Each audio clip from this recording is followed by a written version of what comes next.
4 days ago. Yeah. And that, I mean, yeah, I could break down this race forever, because it's when it's not just you and there's more people there, more people involved, it leaves a lasting impact on them as well. And I didn't think about that coming into it. Yeah. And all the people that watched and supported, and there were people that were watching the live at 3 a.m. in the middle of the night. That's so cool. I had people texting me on the one lap at mile 80, not texting me because I didn't have my phone at all. I mean, my friend AJ did, and he did an amazing job with the social media. But so many people, you could see the one video on my account where mile 80, if you looked at the comments, everybody sees how much pain I'm in. And somebody was texting me, they're like, I looked at you, like I wanted to cry because of like just looking at you hurt. Yeah. And I'm like, oh, you can imagine. Yeah, imagine what it actually felt like. imagine knowing you have to get up in 5 minutes and run again and again. And it's the support was just unreal too. And you don't realize the impact you're going to have until you actually do the thing you set out to do. And I'm not saying even if you don't have any followers or anything like that, I'm not saying you need a social presence, but there's people watching at all times, whether it's your family, whether it's a friend of a friend, there's always eyes on you. And there's people that are waiting to see if you're doing what you said you were going to do, that are supporting you to that point, or that are waiting to see if you said you were going to do, waiting for you to like maybe fall short. Yeah. You know, and that happened with my 250 marathon. Because again, going to a prep with a herniated disc, not doing any speed work, I didn't even think I was going to be able to do the 250. Yeah. And I did 250-30, and I had somebody reach out to me. And he's an absolute beast. He's like, brother, I got to be honest, I didn't think you were going to be able to do it. Wow. He's like, I'm training for 252, and he's like, I didn't think that, no speed work, no nothing, your low mileage, everything, like nothing made sense. And I'm like, I know, but it really race day comes down to back to the 80% mental. Like our mentalities aren't the same, Yeah, right. Me and my sister's mentality aren't the same. You could put somebody physically in the same exact body, copy and paste, but different minds. One person's going to go further than the other. Completely. Absolutely. Yeah. So and that's where I really pride myself on. I'm never the strongest. I'm never going to be the fastest, but I think control what you can control though. And you do a really, really good job of that, especially in the mind, because that's the most powerful thing. Yeah. And again, I credit a lot of it to football too, just always being undersized. I mean, for context, I'm 5'7". Like at the time I was like 150 soaking wet, and playing high level competition. So it's like I got so used to doing more than everybody else because I had to catch up. Yeah. And so it's that kind of engraved that mindset. And then I didn't realize that till I'm doing these races. I was gonna say, isn't that cool how it like circles back? Like everything's such a blessing in disguise, and it probably seemed awful when you were trying to get recruited for football, and like you felt like everything was against you, but like it built you to who you are today. And like I'm sure as a kid you probably dreamed of like going to the NFL and doing all that, and then like progressively that dream doesn't become as attainable maybe, or it's just not your dream anymore. But like look at you now, and like you're doing things that I think's even more impressive and like even more mind-blowing than making it to the NFL. A lot of people make it to the NFL. Not a lot of people do what you do, you know? Yeah. And so it's like that built you to where you are, and it's just so cool, like, because I always preach, I'm always like, everything has a purpose, whether it's good or bad, there's beauty in everything, and it might not make sense now, but it will like later on. And I think a lot of that, just like your story and like from beginning to end, it's not even to the end, but like to where you are now, it's so progressive, and it's so, if this didn't happen, you wouldn't be here. And I think like even all like the little minor setbacks, not even setbacks, but like injuries and like potential excuses you could have had, you didn't use them as excuses. And again, it like built that credibility to yourself and that confidence in yourself to like accomplish these things. And it's crazy. Like it makes me like need to like second guess and check myself on everything that I'm like, okay, Chloe, like be real with yourself and like utilize that to your advantage almost, like not that you should be excited about a setback, but like view it as a positive, and I think you probably do that. And again, it's crazy. Yeah. I mean, it all comes down to like, again, I don't go into these preps like, oh man, I hope my back gets hurt so I could just have a story to tell. Like I've never had a perfect prep. I've never had a solid prep where no injuries, and you're going to have little minimal injuries. Your calf's going to hurt, your foot's going to hurt. Yeah. But like your stuff's pretty big though. I mean, in the one marathon I ran too, it was my first sub 3. I came into that prep again with 12 weeks, but I didn't mention before, I was coming in off a torn ligament on my ankle. So I'm coming with 0 miles, no nothing, asking a coach I never met before, like, hey, do you think you could get me to do sub 3? Yeah. And I mean, it's right there, odds are not in your favor. No. You could ask a lot of knowledgeable people in the running world. They're going to be like, oh, you should probably build a base. Yeah, But again, it's your body. And it's Alex Hormozy, I take a lot from him. There was, oh man, I think it just slipped my mind. What were we just talking about right before this? You were saying something. when you were talking about like your goals and like the 340 and your coach and not making sense. Oh man, it was good too. It might come back. It'll come back. It's all right. But I could go on to another quote from him, but like you're one hard decision, hard conversation away from a completely different life. And that is the hard decision of, okay, I'm going to sign up for this race and I'm going to shoot for a goal where I have no clue of how I'm going to get it done. But I know come race day, not that I know, but I know I'm going to give everything I got come race day. And even if you do go for these ambitious goals and you do fall short, you're accomplishing so much more along the way. So many more smaller goals along the way, rather than shooting for a goal from day one you knew was absolutely attainable. Now again, you can know it's attainable if you've done it in the past, but it's different knowing if it's just blind faith or whether it's like, I've done something like this close to this. Like, I've ran 10 miles in, an hour and 20. I could do a half in under an hour 45 or something like that. So like you have evidence, but it's like when you don't have evidence that you could do a sub 3 on your second marathon coming in with 0 miles in only 12 weeks, it's like, that's a little scary, but it's, those decisions got me to, to here. And it's, but it scares a lot of people off. And it's, if I could give one piece of advice, just sign up for something that scares the hell out of you. I know it's like genuinely making me want to like, because you're going to thank yourself so much. Right. And like, I think I fear failure. I definitely do, just because who likes to fail?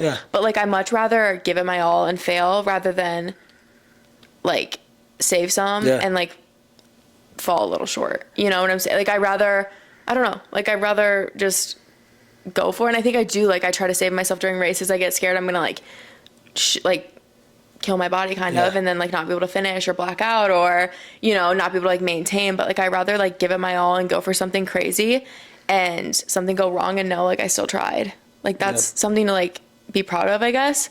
I don't know. It's just also too like accepting the fact that like it's okay to be in that like pain cave, or it's okay to like feel that like it's not the end of the world and it's not going to kill me. And every time I do something that I don't think I can do, I'm like, I finish and I'm like, oh, like it's never as bad either. Like, well, even like the ice baths, what you did, it's, you're dreading it before you get in. You get in, yes, it might suck a little bit. You get out, you're like, wow, that wasn't.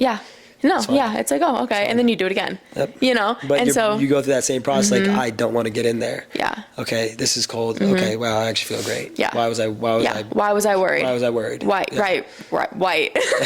But no, I know. And that is like something I need to work on and do and challenge myself more. Cause I always say like, I have a million reasons to not run a full marathon, but like, I think ultimately the reason I haven't is just because like, I'm scared of like the hard days and the hard runs and the time and the commitment. Like I could go on and on, but it's like, I know doing that, like that's going to unlock such a higher level of confidence and belief in myself. And I mean, it just goes on and on. Like there's so much to it. But the more commitment to the bigger of a goal, the more the reward is going to be in the end. Absolutely. And and you can't cheat work. You don't go into a test you didn't study for expecting to ace it. It's not realistic unless you're able to guess answers correctly. Then sure, but you can't go into a race shooting for sub 3 or shooting for anything that's fast to you if you don't have the numbers during the prep to back it up. Now, again, that's hypocritical of me to say because I didn't have the numbers to back it up for 250. Now, I did run a 255 marathon a year ago, or excuse me, a few months prior to that. So there was a little bit of evidence, but it's like, was I able to get faster? And that's what I didn't know. And that's what scared me so much. And I'm like, I don't know. And the thing is, like, although I'm saying, like, to sign up for that race, do that scary thing, a lot of people do it out of just I guess, short-term motivation. So they feel so motivated, whether you just watch a video, you just watch this podcast, or you just listen to me saying this, you sign up for this race, you get 3 weeks in and you're in your long run and you can't even finish because of how much pain you're in or because of like, this just sucks. That's the beautiful part of it. And if you go in expecting that and knowing it's going to happen, it makes it a lot more, I guess, attainable in a way. Not attainable, but like you're able to push through more. Because like, as soon as you hit that point in a 15-mile long run and you're at mile 10, you're like, man, I got 5 miles left. I don't want to take another step in front of me. But I knew this was going to happen. What a lot of people don't do is they don't expect it. And then they're like, oh my goodness, this sucks. This is terrible. Oh my gosh, my foot hurts. I've never gone through a prep where something didn't hurt. You know, and I try to really put that out there because a lot of people that do have a platform don't show what they're going through in terms of, and I'm not saying all my life and everything, but don't show what they're going through physically with the little stuff. Yeah. You know, if I go to PT, I have dry needling done and cupping, scraping, everything, and I'm showing that. And it's you want to try to be as transparent as possible because it's not absolutely. sunshines and rainbows. No, it's not. Running's not easy. No, it's the hardest thing I've truly ever done. Like a 5K is not easy. You know, No. if you're running all out 5K, that's not easy. Running a mile for some people is probably the hardest thing ever. You know, exactly. But again, hard is relative. So the thing is, find your hard. I'm not saying go sign up for an Ironman when you haven't even done a 5K or anything. If you want to do that, by all means, go for it. Give yourself time. Have a coach guide you there. And again, hypocritical of me, I didn't have a coach. I had no guide. But that's where I was happy about that because I absolutely just smashed what I said I was going to do, timing wise. And I'm like, okay, it gives more self-belief. Not that I know more than anybody else, but like, I can do these things on my own too if I need to. And then as long as you're able to rely on yourself at the end of the day, it's, you know, at the end, one thing I tell myself is nobody's going to come to save you in these races. And it's, you're not, you know, my mom's not going to come over the fence and like help me to the finish line. Nobody's going to help me in the woods when I'm 70 miles in. You know, I have to finish that lap. Nobody's going to come to save me. Nobody's going to come to save me when I'm in the woods and my headlamp runs out of battery and I can't see a foot in front of me and it's 4 a.m. And it's, you know, know what you're getting into in a way, and you're never going to fully know until you're in it, you know, but have an expectation of like, there's going to be runs where I don't want to do this at all. And it's so much easier said than done because when you're there, you're like, wow, I don't want to do this. But when you do finish those runs, it sometimes is the most rewarding things. Truly. And those small wins stack up so much come race day because you didn't lose the 1 second decision. You didn't stop. You didn't slow down. You didn't give into that initial thought. That's more and more evidence stacking up for race day when you know it's going to be, okay, this is going to happen. It's going to suck. And I'm going to have this decision again, but it's going to be an even harder decision because it might happen sooner. But or if I'm at mile 15 and I barely made it, how am I going to do, you know, 11 more miles, you know? And so it's just winning those 1 second decisions in that prep. And the prep is everything at the end of the day. But again, a lot of it, what scares people off is just initially just setting out for a scary goal, obviously. But you're like signing yourself up to like for something difficult, for pain. Like you're going into it knowing that's like the case, you know, like that's literally what got me into running because I was like at a standstill with my fitness and I was like wasn't progressing like weight training wise, but like I didn't want to. And I was like, okay, I need something hard. And I was going to do bodybuilding, but I'm like, I didn't have a passion for it. I was like, what's the next hardest thing I could do? Like I said, as a sprinter, I always was like, I'm not built to be a runner. I'm not, like, I just don't run distance. And so I was like, okay, there we go. Like, let's try a half marathon. Like that seems like literally impossible for me right now. But then again, like you said, like the journey, like that's unlocked so much in me and I could talk and I have, like I said, I have a whole episode on it, but like it's taught me so much about myself. And like you said, no one does it for you. Like no one's getting you out of bed at 5 a.m. to go run. No one's holding you accountable on a Friday night to stay in because you got to be up for your morning run. Like it's such a commitment. It's like prep's like your life. Like it's such a commitment. It's such a time commitment. It's a money commitment. You have to sacrifice a lot for it. But again, like the reward is so big and so huge. And yeah, like on my long run days, like I hate that. Like I think about it because I'm like, it's like the hardest workout I do all week.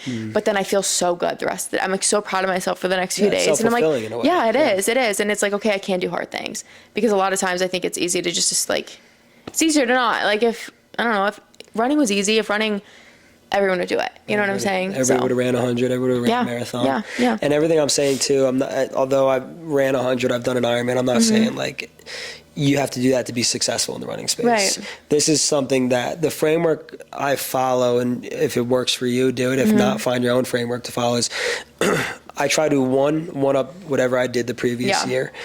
So last year being the Ironman, so I'm like, okay, how the heck am I going to one up an Ironman? And then there's just that little voice saying 100 miles. And then I saw Nick Bear's video, and I was like, I love this race format because if I want to, I could go more. Yeah. And then I signed up, you know, so I have that framework of one-upping the thing I did previously, which again is going to always keep me chasing something. Absolutely. It's always going to keep me regimented and like just having a schedule to follow. Yeah. And it's also going to, you know, it's going to allow yourself to winning a prep is saying no more to things in a way of, like you said, going out, you know, guys, I got to leave right now. I got to wake up at 4 a.m. to get a long run in before work tomorrow. Like I got to go. It's those no's are going to make that winning that much more, you know, meaningful in the end. And then on top of just finding what's next, I strive to physically say that was the hardest thing I've ever done in my life. And if I say and actually mean it, the Ironman last year was the hardest thing at that point that I've ever done in my life. The sub 3 marathon earlier that year was the hardest thing I've ever done ever in my life. My first marathon at that time was the hardest thing I've ever done. So, and I'm constantly saying that every single year to where now I just did 100 miles. That was the hardest thing I've ever done in my entire life. And again, surrounded about the idea of physically, if I'm able to do that every year, you fast forward 10 years, I go from a half marathon in Disney being the hardest thing I've ever done to who knows, you know? And it's, although it is so scary, but you have the evidence that you can do these things. But the hardest part is getting that first one. I was just going to say, the way. Absolutely. The first for anything is hard. Starting a business, putting the first podcast out, I'm sure was terrifying. Making the first video and posting on Instagram, that took me hours to do. But you're so, and again, even it goes back to like what Hormozy was saying, just the hard conversations. Like, let's say you have to lay somebody off, or you have to have a hard conversation with your significant other. Once you do it, you're so happy you did it. And you're like, okay, I'm ready to do it again. Like, you know, I'm ready to do this again. So it's like you're one hard conversation, hard decision away from just a completely different life. And sometimes all it is just clicking post or clicking sign up. It can be the most simple thing. And it's if you follow that framework, you're guaranteed for so much growth. Absolutely. And again, now you don't, maybe if you want to say it twice a year, then that's again, now you have something earlier in the year, later in the year, and you're now growing double the rate. You know, at the end of the day, you know, volume negates luck. So if you're doing it more frequently, you're going to grow that much faster. But then again, you got to remember there's a flip side to it: injuries, diet. You're going to be in the grocery store a lot more. You know, you're going to have to spend a little bit more money. More sacrifices. A lot more sacrifices. The harder the thing you do in a way. So the harder it is, the more sacrifices, but then the more meaningful it is. Right. I was just saying, and like the more it builds you as a person, and then the better you can like treat other people in your life, and more value you bring to other people. So it like still is, you're sacrificing, but you're also able to give more too. I think like it's transformed you into a completely different person, I'm sure, and like that's benefited your sister. Like I'm sure your sister is so inspired by you and so motivated by you, and I'm sure she like looks up to you in so many ways and stuff. So like you are paving the way for her, and then think of all the people she's paving the way for. And then it's just like a trickle effect. Like the amount of people you can impact on one small decision, on one small thing. Like you said, people are always looking, whether we know it or not, they're watching. And it's just crazy the impact that one person can make, you know? Like think how much your idol has, like Nick Bare or David Goggins or Alex Hormozy have like inspired you. So much. You know, and like think how many people you were inspiring, and then you're going to inspire somebody who's like that next. Could be the next David Goggins in 50 years. You know what I'm saying? You never know. So it's like, keeping that in mind too is like, it's great. It's bigger than yourself. It is. And it's like I always say, it's so much easier to do something for other people. Like I find it hard to do things for myself, but if I have somebody else to do it for, like so much easier. Like social media, or like something as simple as social media. It's like I don't post for me all the time. I post for like to help others and stuff. And so just it's just so cool how everything's like so connected, and like the impact, and it's so fulfilling, and it's when you find the connection to it, and it makes sense and it clicks. It just makes so much more sense, and it's like, okay, it's like you unlocked another level to your life, almost in a way. Right. No, absolutely. And like in other people's, like when I'm going on my hard 10-mile run, to me that's that's far and that's hard. But then I get messages and people are like, "Cool, you inspired me to like go try running," and I'm like, wow, you know, like that's crazy, because I know like what running's done to my life, and I'm like, if I can even like plant like a tiny seed in someone's life to know what that could bring them, and then that they could inspire someone in their life, and then they're running with their friends, and then they, you know, it's just such a trickle effect. And like the smallest little things like keep me going. Like that's honestly what keeps me going and stuff. And I don't even know where I'm going with that, but like it's I mean I love that. That's the framework of it. You know, I was looking at my sister's post this morning, and one of her coworkers said, you know, you're an absolute inspiration, and this was the 100-mile post, or excuse me, the 50-mile post that she did, you know, because she went from not running at all to running 50 miles. You know, that's awesome. That's insane. Like she's like truly like, an inspiration to me, and I never met her, but I'm like, for girl to girl, from girl to girl, like that's like my, like if she can do it, like why can't I? Like, you know, I want to pick her brain, like I want to chat with her, like that's so cool, because for her, like, I don't know, it just blows my mind. Like I just think that, like, I'm sure there wasn't that, how many females were at that race? Like was it? She was, I think she finished like top 7 females. She was 50 miles in. There was one woman left at the 70-mile point, but there was only like, I think 20 or 25 women out of 236 people there. And so you know, they're going to stick out wherever they are in a way. And it's like, it's all the more like props to them. Oh my gosh. Every person I pass, if they looked like they were open to conversation, I just always ask like, all right, like, obviously introduce myself and like, what are you shooting for? And again, everybody I talked to later on was way past that goal of what they wanted. And it's just so And I think cool. probably too, building that like environment and that space and the energy there, I'm sure is like contagious, you know, like you all like are in that together, like literally signing up and walking to that start line, like that's insane. Like the fact that you are even like trying that, like getting one lap through was an accomplishment just because you like set up to try something hard. And I think that's so cool. Like, me and Brendan, every single lap we said and I'm not kidding when I say every single lap, 24 laps, maybe multiple times in each lap, we're actually doing the thing right now, like the thing that we've been training for, the thing we've been doing, because in a marathon, you're doing the thing, it's quick. You know, in a way. Now quick I'm not saying like quick meaning, okay, 2.5 hour marathon compared to 4 hour marathon, but like 4 hours compared to 24 hours is quick, or 5 hours compared to 24 hours is quick. And we just kept saying like, we're really doing the thing right now. And one thing I didn't say is I didn't listen to music the entire 24 hours. I just had a playlist that I made back at the tent, and like, they would play some music. But there were some points where like I didn't even want music on just because I was so just mentally out of it. But going back to what you're saying, where like you go for that long run. And again, it's a long run is going to look different for everybody.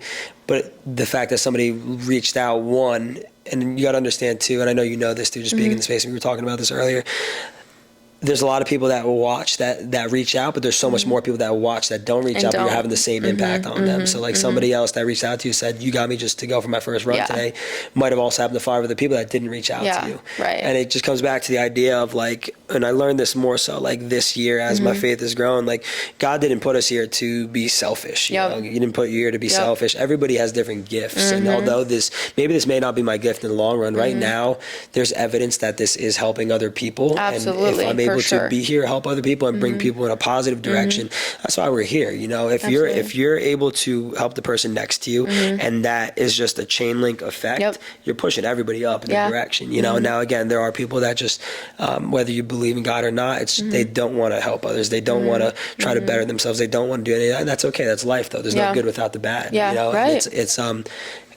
But it's understanding that too, because sometimes people don't even want to hear that. People don't even want to like listen to this and be like, okay, I don't care about your 100 miles. Like you're stupid for doing that. And I've had people tell me that. But it's like, okay, that's okay. And like I pray that one day your mindset changes a little bit. And sometimes you can't get through people, but it's just going back to the fact that like we were put here to just share our gifts, and gifts it's different for everybody. Exactly. God needed everyone to have different gifts because we can serve everyone in different ways. Like we all have the same gift. What would be the point of it? You can't move forward as a like a community almost, like just as people. Absolutely. In a way. Absolutely. Yeah. It's an interesting thing to think about too, but it also is very like grounding in a way. Like okay, something I'm good at is something that somebody else isn't good at, but they're better than me. It's not better than me, but like they know more than me about something else. Like I'm gonna pick their brain, and then I'm gonna help them here. And then if I mean, that's just the backbone of why I post everything out there too. One, obviously, two, and I know we were talking about this. One, to show my kids one day that like their dad did all this. He was able to do these things, and like that has an effect on a kid. Absolutely. That's gonna be the coolest thing. And I had my dad would tell me all these stories he did, and I thought it was so awesome hearing it. He did a triathlon in the past. He did all these things. But the part that I wanted to see was like seeing him. Seeing it. Visual proof is a lot. And although I'm not saying I didn't believe him, but it's like that, just even hearing that had such an impact on me, even my mom too. It's like, if now that I have the proof behind it, that's going to have such an effect on their subconscious to where eventually like they're like, I want to be better than my dad. And then that is just, there's so much power in that too.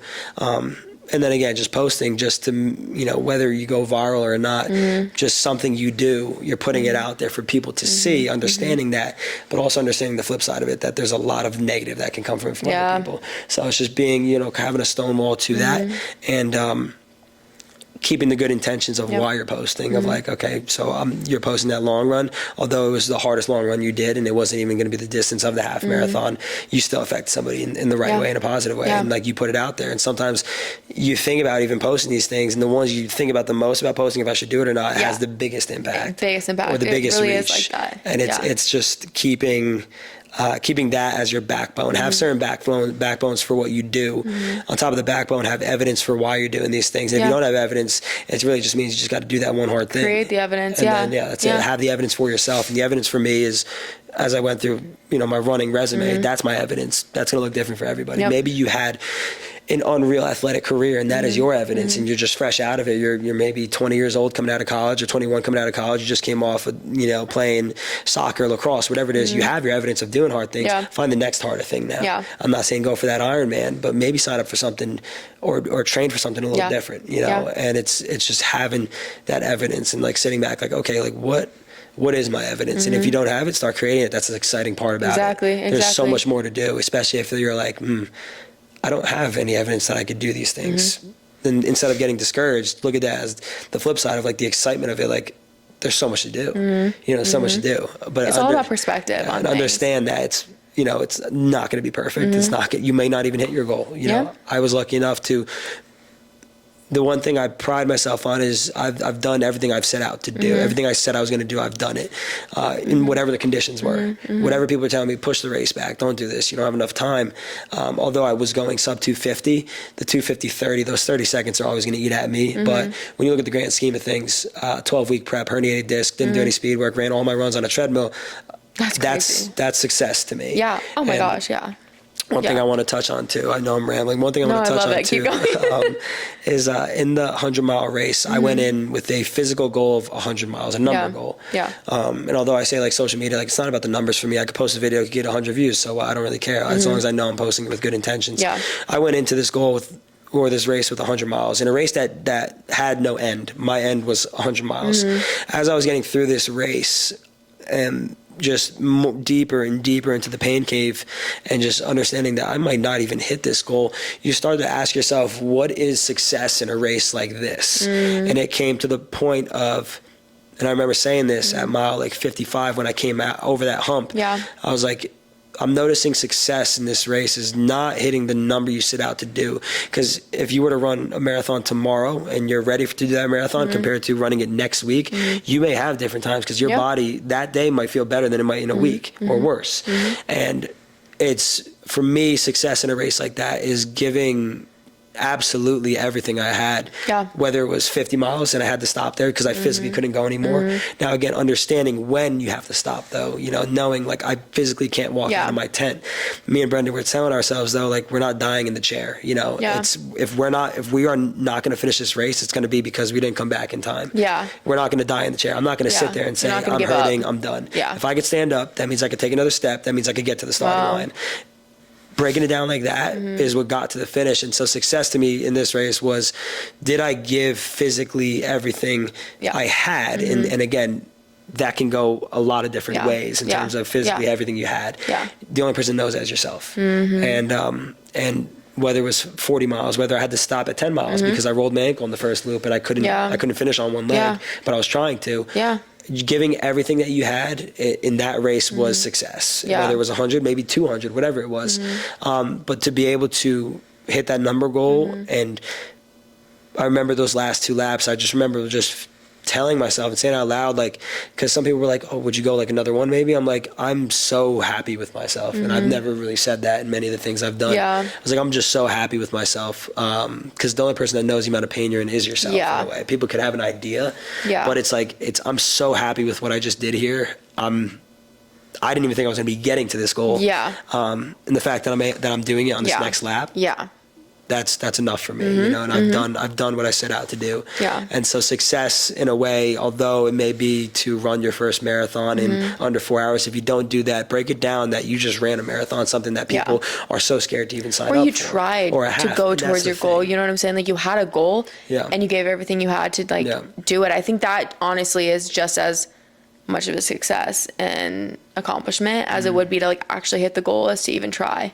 Because most people, I would like truly say, like, I don't know, like 90% of people don't actually give it their all because it's like the fear of the unknown, the uncharted, like, and then too, like even being in that moment and being able to decipher, like, is this pain?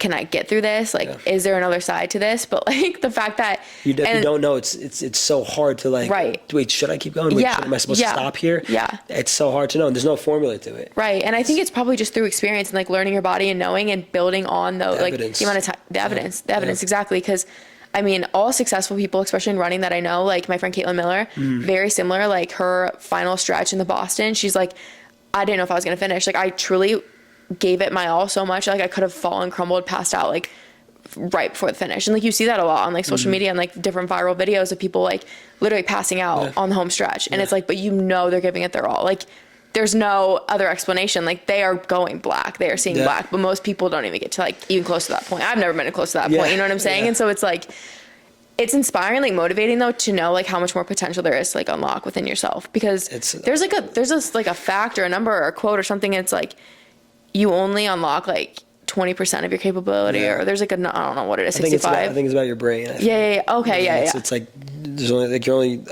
able to tap into like 15% of like the capacity of your brain. Yes, so it's like think how much more like once you just push past even a little bit, how much more you can accomplish. Like 2 more seconds through like the pain cave or whatever. But and that's why like at this point I feel like if I were to jump off the roof I could fly. You know, so it's like it's I don't know. It's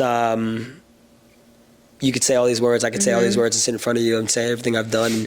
I have people that don't even believe the things I do, saying like, oh, you're lying about this, you're lying about that. That's fine. You know, I know myself at the end of the day. That's all that matters. And you're not going to know unless you do it. So, and again, even if this does give the people watching so much motivation to do it, remember why you're doing it. You know, have a reason why you're doing it. Because you're going to need that in those moments, or you're not, like you're going to break. When you're in your long run, when you're in a speed workout and you're like, man, I got to do 3 more laps of this around the track. Like I just don't. I can't even catch my breath. You know, it's like have a reason for it and stick, but have a valid reason for it. Don't just be because like because I want to. It scares me a little bit. Like no, this scares the hell out of me. I don't know if I'm gonna be able to do it. I now have to wake up at 4 a.m. every day to get the run in before work because I work 12 hours. I got to be doing this, or because I'm taking care of my kids. If it's you know a mother, father, whatever it is, and then just going back to like the fear. The whole fear part of it, I was talking to a friend recently, and she's going for her first marathon. And I was helping her out a little bit with it.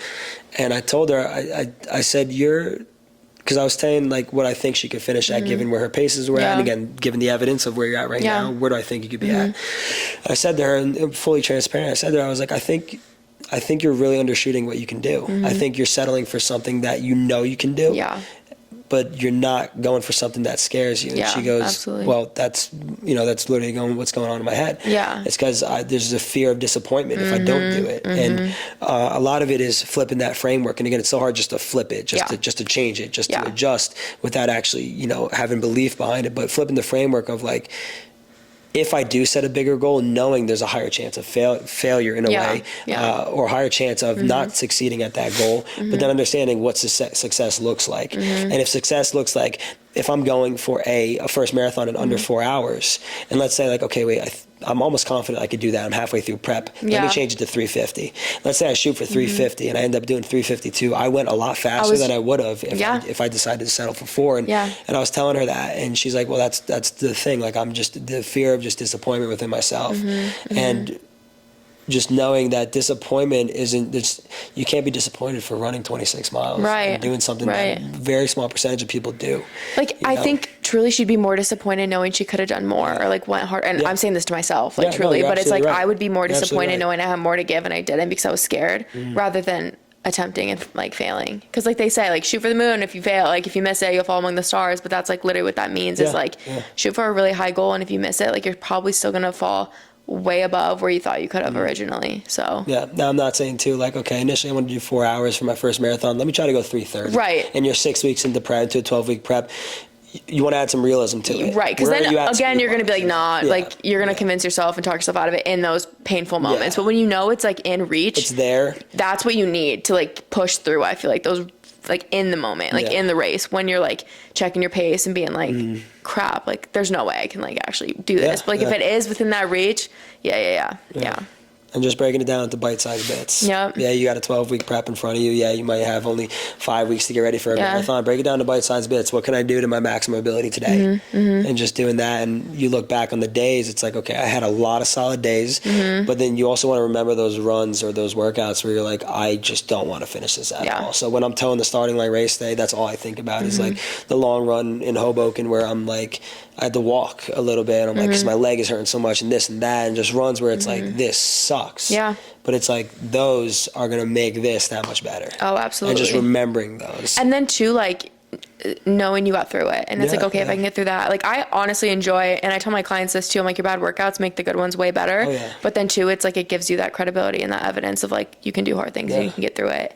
And it's not truthfully probably as bad as you originally. Like if you went into the race or into the run or into the workout knowing you were going to feel like that, it probably, you would have like thought it was gonna be so much worse than it actually was in the moment, you know? Yeah. Sometimes the lower the low, you know, the greater the high in a way. Yeah, So it's like the more you're kind of just in a low point, you're really down there. When you're really in a low point, whether it's just in life in general or whether it's physically in pain, the smallest amount of good means that much more. Yeah. And you find fuel in different areas of your life. You know, last year and getting into this year too, was easily, you know, just again, full transparency, and I talk about this too sometimes on social media, like I was at the lowest point of my life. So the smallest amount of good meant that much more. And it's like holding on to that too, like find the source of good when you are at that low and go towards that. Because the smallest amount of it, whether it is going for a walk every morning where that makes your day, stick with that. Stick with that. For me, it was having a successful training run, having a successful workout, having a good workout, you know, hitting these little races. And that was the good that was coming in. And like, you stack that. You stack the goods. You stack the goods, and it's so again, like even if you are at a low point, or if you are physically in the most pain, like just imagine when you get out of it and how good that's going to feel.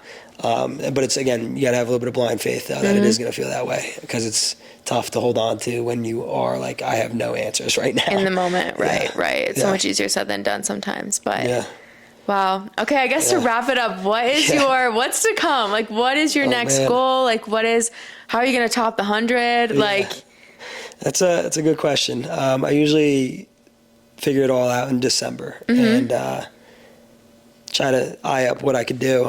So I'm not done with this year yet. So I'm doing the Chicago Marathon in a month. About a month and about like 5 weeks from today. I'm doing the New York City Marathon 3 weeks after that. Oh, wow. And then 2 weeks after that, I'm doing High Rocks Dallas, where me and my partner actually just signed. She was part of the crew. She just signed up for Last Man Standing next year. And she's going to be running with my sister as well. That's so cool. See all the people you're inspiring? That's amazing. And I mean, her boyfriend is also, he's very well known, not well known in the space, but like he's an absolute savage. Like, he has a big impact on her life. That's so cool. And their dynamic is awesome. Which is why for Dallas, we want to place top 3 in our age group in mixed doubles. And then, I don't know, there's a few ideas for next year. Nothing's solidified. All the ideas I've told my parents about, they're like, absolutely not.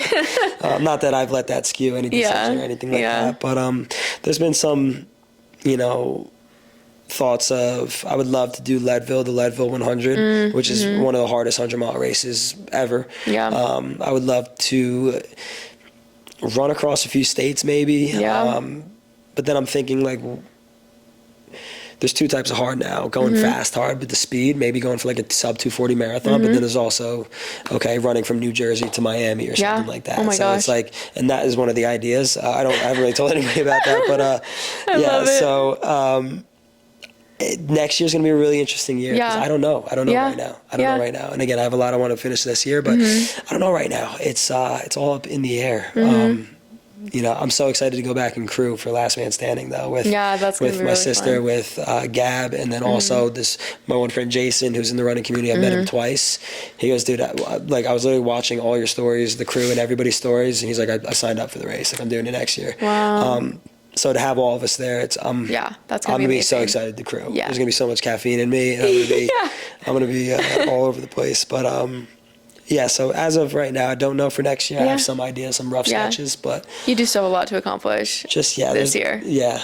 There's I'm still riding a little bit of a high from that race. So absolutely, and ride it, man. That's something to be so proud of. But wow. Okay. Well, thank you so much for coming on and chatting. That was amazing. I feel like everyone will have a lot to take away from that. That was good and very inspiring. Yeah. So also too, like if anybody has questions about anything, running, just races or anything, just obviously I'm very open. I answer every single DM or anything like that. So if anybody wants any questions answered or anything like that, obviously you can go to yourself as well because you are very knowledgeable at what you do. Yeah, but he's done some. But yeah, pick my brain. I'm open to all. If I could help you, I would love to. So yeah. Anyway, okay, that was great. Yeah. All right, guys, that will be the end of this episode. Thank you so much for listening. I love you, and we will chat next week. Bye, guys.